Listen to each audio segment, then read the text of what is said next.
You can see the electric windmills up there on the producing electricity up there on the Golan. I even see that there's totally stationary with my eyes.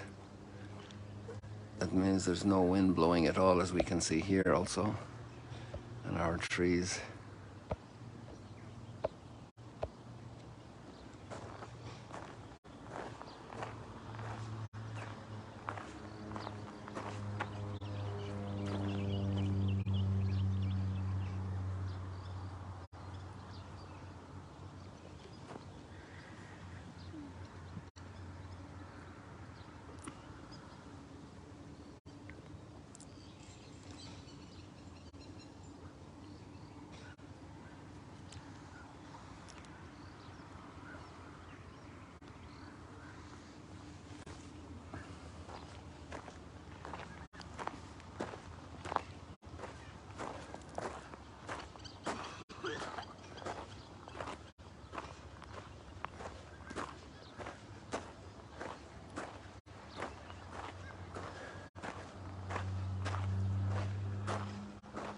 Another day.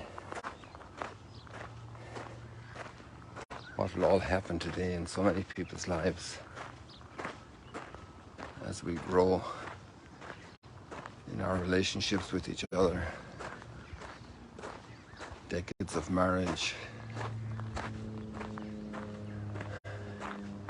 raising children, progress in studies,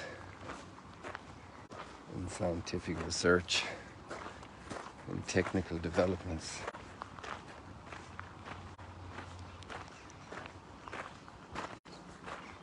And also in knowledge of God, growing in knowledge of God.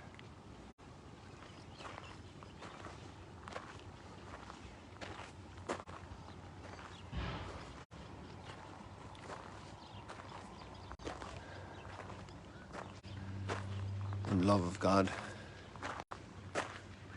in familiarity with Him and His work. Also opening our heart for other people. That will be just as important as learning some more language, organizing things better in the kitchen, to make room for more people, or better room for some people. That's organizing my heart.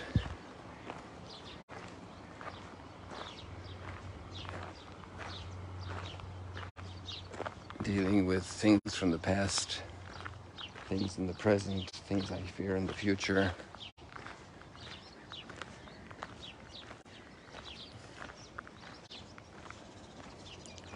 There's a pilgrim out there in the water. Let's get them a nice picture here.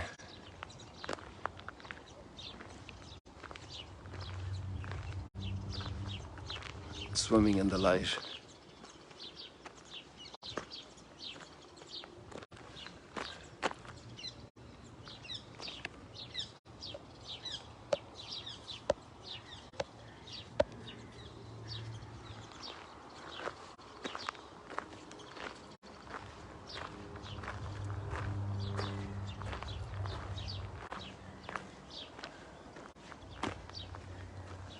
So we have two of them out there.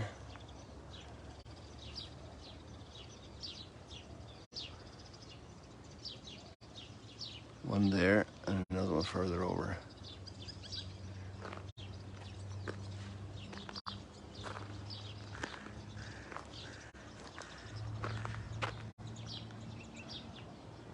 Lost in the light.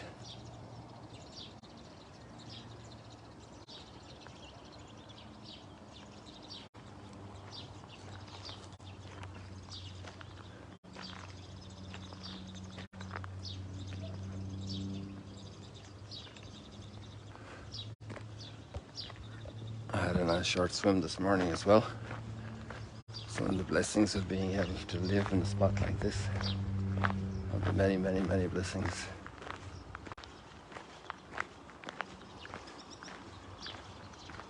I don't know what your thoughts are reading the story today.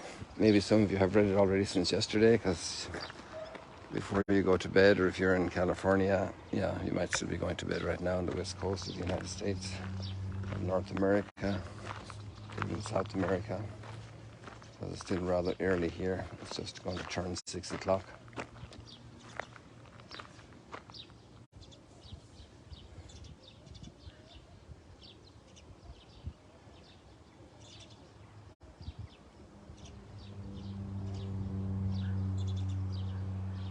So a certain man of the house of Levi married a Levite woman.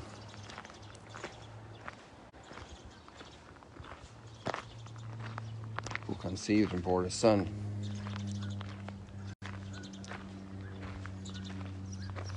She hid him for 3 months. When she could hide him no longer, she took a papyrus basket and hid him for 3 months. When she couldn't hide him no longer, she took a papyrus basket, daubed it with bitumen and pitch, and put the child in it.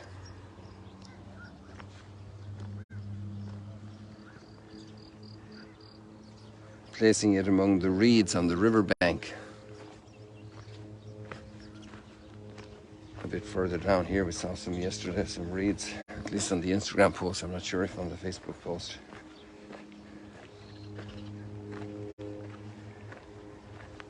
And the Facebook goes up on YouTube, just so you know. If some people don't use Facebook or Instagram, they can see it on YouTube. And she placed it among the reeds on the riverbank. His sister stationed herself at a distance to find out what would happen to him. Pharaoh's daughter came down to the river to bathe while her maids walked along the riverbank.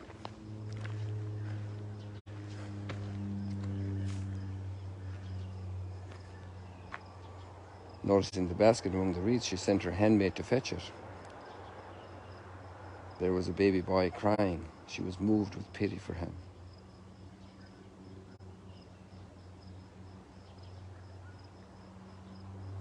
Then the sister of the boy who was hiding in the reeds, or was there, said, "Shall I go and call one of the Hebrew women to nurse the child for you?" "Yes, do so." So the maiden went and called the child's own mother. How many women made Moses' life possible?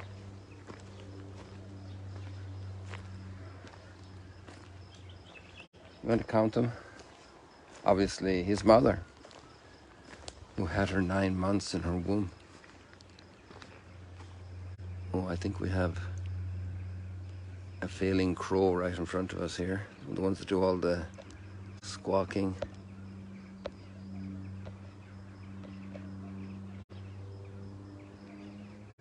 And it's not going away, but it's still standing, I think, here at the river edge. Yeah, it's moving. It has a little movement. Sorry, I'm trying to get the camera in. Where are you, crow? Come on. I always find it hard to focus when the camera is zoomed in completely. That's the path. Come on, that's the stone down there. Oh no, that's the stone here. Aye, aye, aye, aye.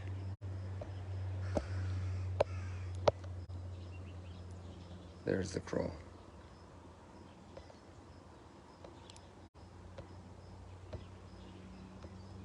I wonder if it fell into the river last night and maybe got hurt.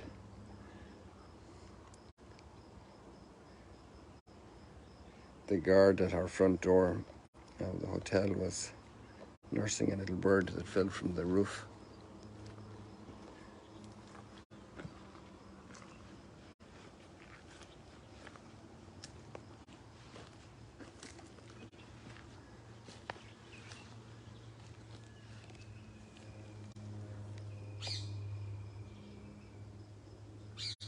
Come on. It's so difficult for me to get the phone to focus. There we go.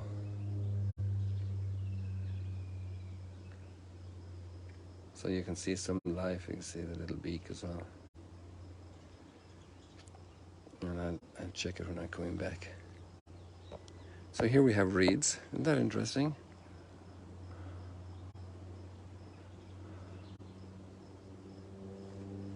And hidden in the reeds, Moses started out, you know. Well, after the 9 months in his mom and his 3 months quietly nursed at home. Here we have these reeds. I'm not sure if they're ones that are good enough to make papyrus. These are all reeds there in the center. You can see how close you can touch them.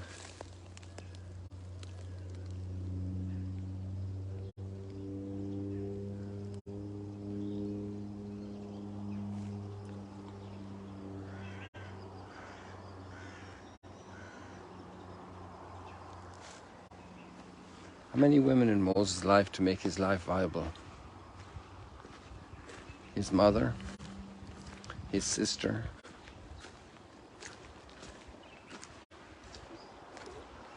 the Pharaoh's daughter, her handmaid.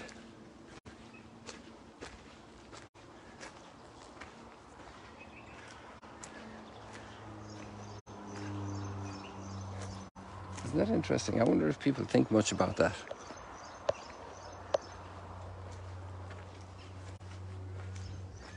And at the birth of Moses, there were probably a couple of other women helping the mother, all doing essential help to bring life into the world.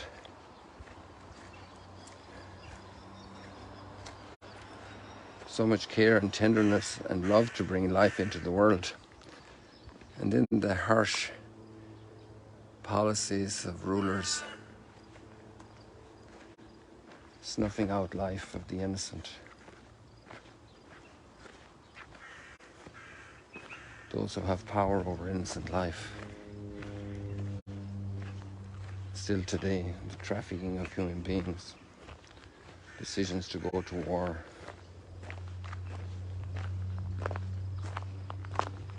It's amazing reading that book of the friendship between Winston Churchill and Lloyd George, how decisions are made, because they were among the top leaders of the First World War.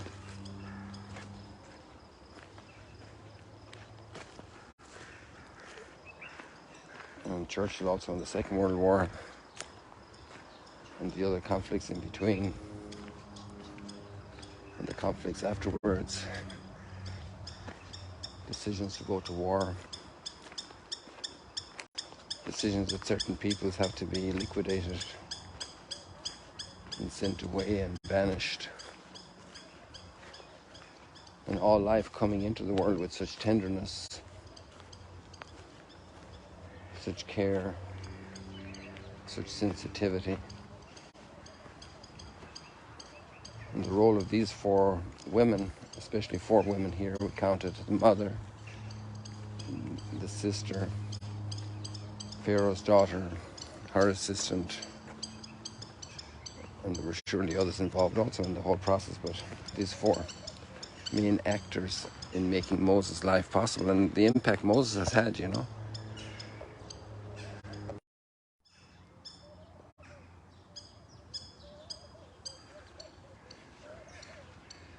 And then another thought that struck me reading these readings for today was sometimes we tend to paint one people as good and the other people as bad. Our people is good and the other people is bad.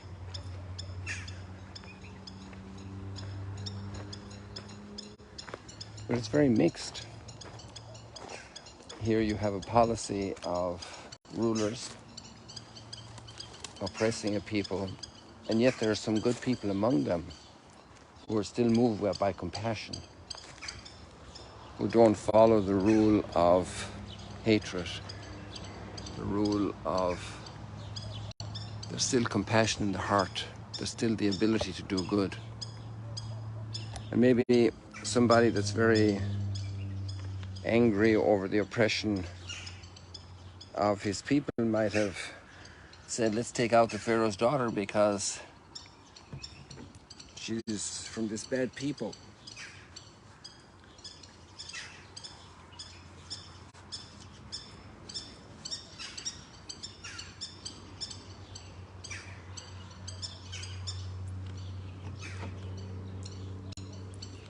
So it's easy to think that you could have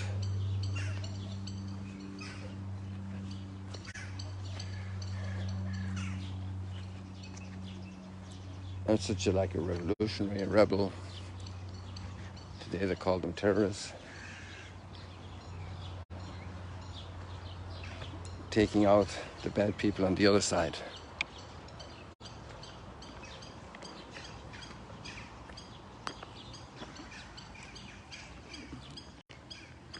But then that person that's trying to defend their people from oppression might be taking out the one person that is going to make the huge change.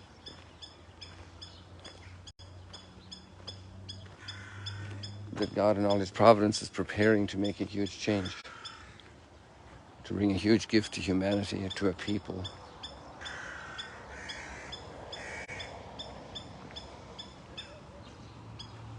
Populations are a mixed bag. Even our own hearts are a mixed bag. We can't broad stroke peoples as evil. And we can't canonize them either. I don't think we can agree with Moses' behavior taking out that Egyptian.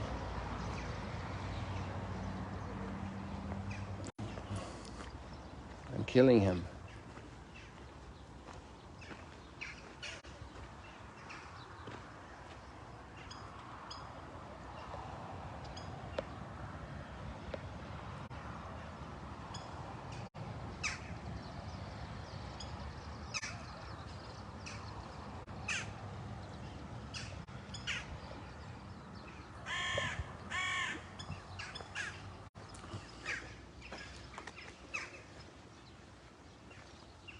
Sometimes we generalize very much, and through those generalizations we label people,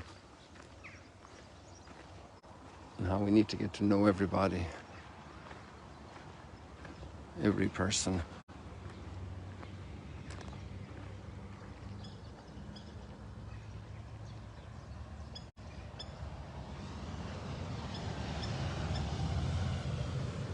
We don't know the struggles any person is going through, no matter the smiles they might have.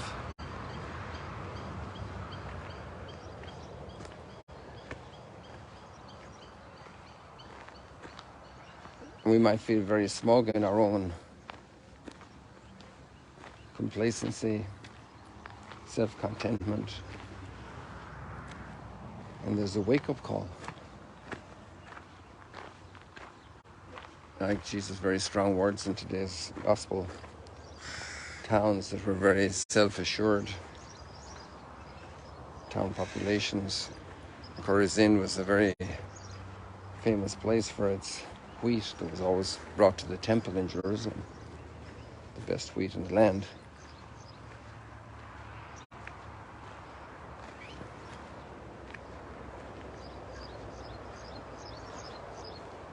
And you think you're very strong, you think you're very powerful, you think you're very great, or you're going to experience humiliation. You're going to be pulled down a notch. Now this gives us a better impression of reeds at the river edge. And you can imagine the mother going into these reeds and placing the baby there. And then the baby alone there for a couple of hours in the reeds. I don't know what type of animal life is in the reeds at a river edge, at the Nile River. Lots to ponder today, people. And the most important thing is that we make space in our hearts for others. That we review how we judge others. And how we can get involved even in a secondary role like the handmaid of the Pharaoh. Like Moses' sister. I wonder if that was Miriam or another one.